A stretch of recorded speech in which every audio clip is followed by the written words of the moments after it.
Hello friends, मी आज तुम्हाला तिळगुळाच्या वड्या कशा बनवायच्या ते सांगणार आहे। त्यासाठी साहित्य पाहूया। 1 वाटी मी भाजलेले तीळ घेतलेले आहे, 1 वाटी गूळ घेतलेला आहे, अर्धी वाटी शेंगदाणे घेतलेले आहेत। आता ते आपण सर्व बारीक करूया। एकदम बारीक पण नाही करायचे, थोडे थोडे मोठेच ठेवायचे। सुरुवातीला आपण तीळ बारीक करूया आणि याच्यामध्ये घालायला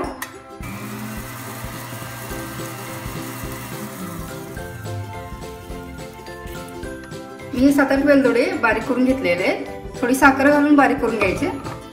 ते आपण एका वाटीत काढूया।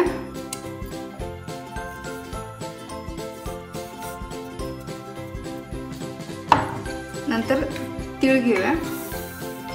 तीळ पूर्ण थंड झाल्यावरच बारीक करायला घ्या।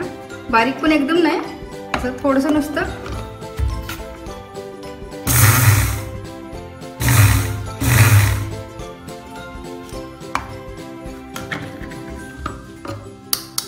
असं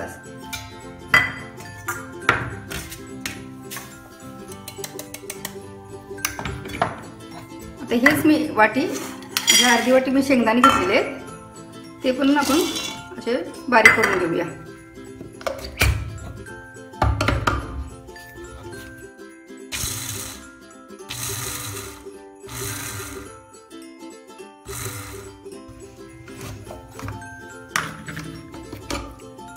कूट हे जास्त बारीक पण नसावं, थोडंसं मोठं मोठं असावं। यस,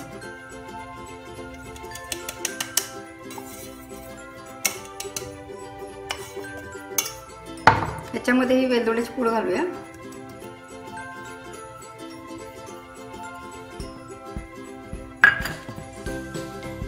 हे सर्व असं व्यवस्थित हाताने मिक्स करून घेऊया।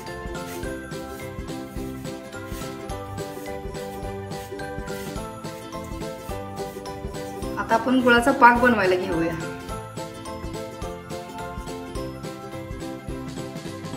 आता आपण पाक करायला घेऊया। त्यामध्ये अर्धा चमचा तूप,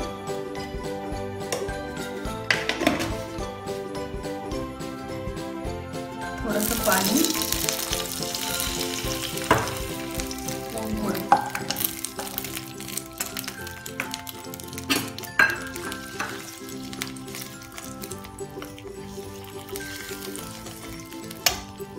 गॅस हा मंदच असावा।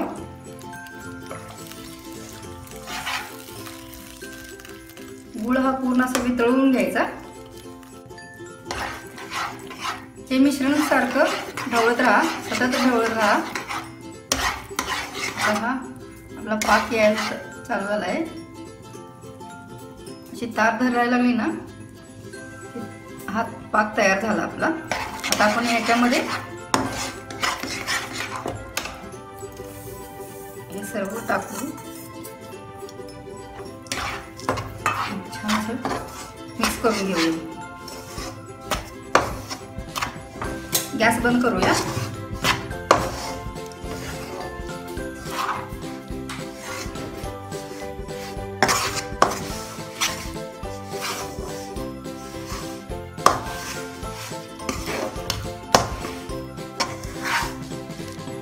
हे सर्व एकत्र असं व्यवस्थित गोळा झाला पाहिजे। बघा, असं सर्व एकत्र झालं पाहिजे। तर हे का मी असं एका प्लेटला तूप लावून ठेवलेलं आहे। तर याच्यामध्ये आपण सगळं हे मिश्रण घालूया।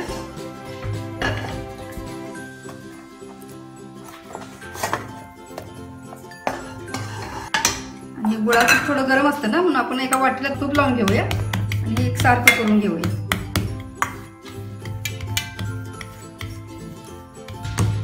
हा, हे बघा, हे सर्व आपलं पसरून झालेलं आहे। आता याच्यावर सजावटीसाठी आपण थोडं सुकं खोबरं किसलेलं घालूया। तुमच्या आवडीनुसार, तुम्हाला जर आवडत असेल तर तुम्ही घालू शकता।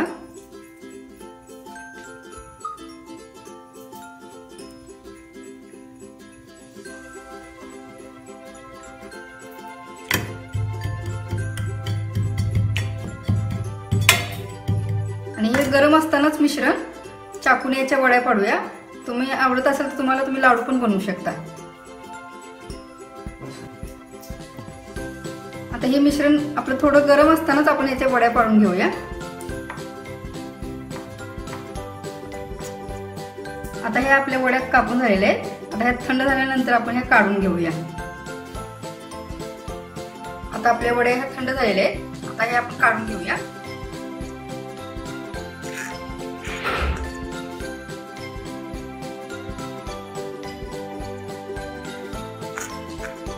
आता असं जर थंड वाटत असेल, थोडं निघताना जर प्रॉब्लेम होत असेल तर आपण याला थोडंसं गरम करून घेऊया.